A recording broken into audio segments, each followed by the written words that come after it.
Officials, Nigerian. I am pleased that I have seen a number of familiar faces here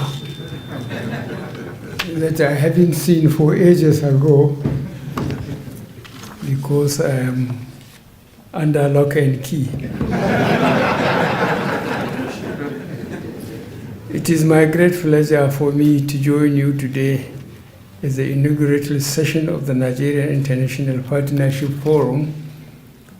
I thank the organizers for this well-intentioned initiative. I also thank the Nigerian and French diplomatic and business communities for their sustained faith in Nigeria, confidence in our government, and significant contributions to our economic prospects. France-Nigeria bilateral relations are currently at their best.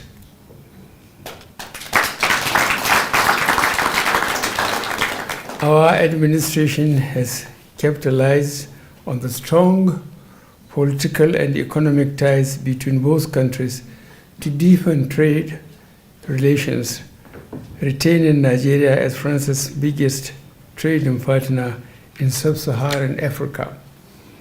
I believe that the robust bilateral engagement fits into the French plan to reset and rebalance its foreign policy framework in Africa for sustainable and mutually beneficial partnership. Most recently in Glasgow and earlier in Riyadh, I stressed the importance of international cooperation in addressing the diverse challenges triggered by COVID-19 pandemic. If anything ever tested multilateralism and signaled the poor state of international cooperation, it was the absence of a viable global plan for tackling the pandemic. However, with the emergence and efficacy of vaccines, the world anticipates a brighter future. For us in Nigeria, lessons drawn from the pandemic prompted us to redouble our efforts to mitigate its socio-economic effects. Despite prevailing uncertainties, our equitable and sustainable reform initiatives resulted in substantial economic gains and steady recovery. I can assure you that our administration is on the right path to achieving multi-sectoral progress. We have revitalized the economy by increasing investments in capacity building, health, infrastructure, women's empowerment, climate change, and food security. Today, these actions are yielding self-employment, expanding our human resource pool, and strengthening our national productivity for sustainable development. Recognizing the importance of security to our nation's risk profile, we reassessed and updated our national security strategy in 2019. The implementation of this multi-sectoral strategy has contributed to the progress we have made in fighting insurgents and terrorists in northeast of the country. Working closely with international partners, we are firmly addressing the root causes of crimes and taking measures to prevent and counter violent extremism. As I said on the 5th edition of the Future Investment Initiative Summit in Riyadh, Saudi Arabia, investing in humanity is investing in our collective survival. With this in mind, we have incorporated the public-private partnership model into our economic recovery plan to attract private sector participation in the financing and operations of critical economic and social infrastructure. This measure is already helping to mitigate COVID-19 triggered capital flight and decline in grant and development financing. Also, at the just concluded COP26 in Glasgow, I stressed the link between modern infrastructure and overall economic development of a nation. Hence, the massive infrastructure expansion program we have been executing in various sectors since the beginning of this administration. $1.5 trillion is the cumulative amount estimated to be spent within a period of 10 years from 2015. So far, we have made significant investment in railways, seaports, roads, renewable energy, housing, and many other attractive to prospective investors.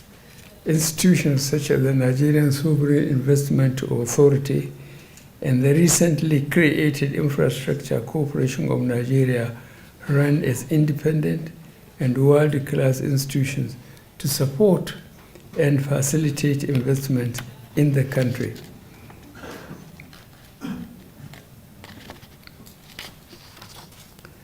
We have not only provided several opportunities for investment in the mining sector, but we have also simplified the licensing processes. Extensive investments in transportation of raw materials, equipment, and other mining elements by road and by rail have also been made.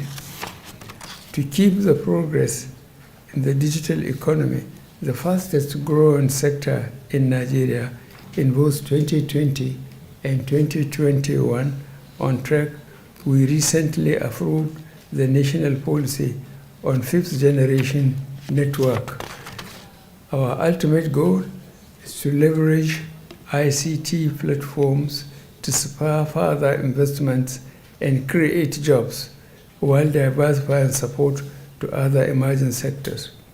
Already, several foreign investors are taking advantage of our recent ranking as the leading startup ecosystem in Africa. Over a week ago, I launched the e-Naira, the electronic version of our national currency. When fully operationalized, this innovation will increase participation in fintech within Nigeria, increase efficiency in the banking sector, and boost our capacity to combat illicit flow of funds. In the oil and gas sector, I recently signed the Petroleum Industry Act. The legislation, which is expected to serve as a liberalizing force in the industry, introduce incentives such as tax holidays, zero interest loans, and easy repatriation of profits. Our plan is to increase liquefied natural gas export and expand our domestic market. Partnerships in textile and leather processing, tourism, and health sectors are also areas we can explore. In the agricultural sector, through our Anchor Borrowers program, we provided loans and technical support to smallholder farmers, leading to the expansion in the number of rice mills in Nigeria from 10 in 2014 to 40 today. The country has also increased the number of active fertilizer blending plants to more than 46 from fewer than 5 in 2014.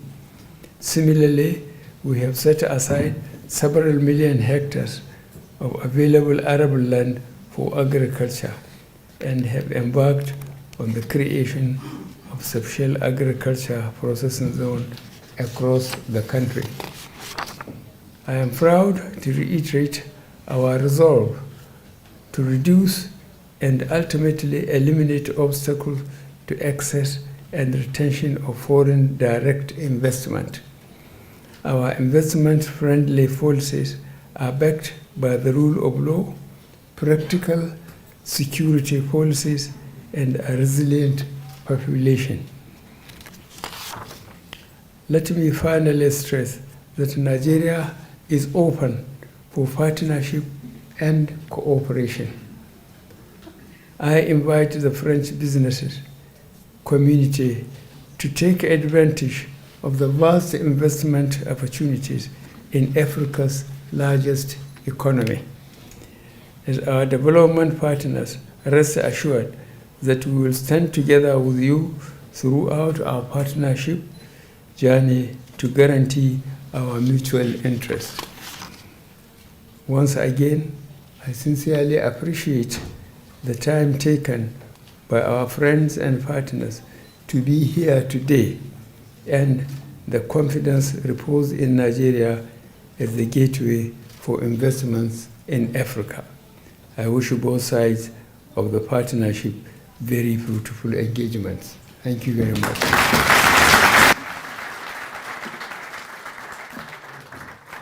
Beyond pandemic is the theme of this Nigeria International Partnership Forum. What does it seek to achieve?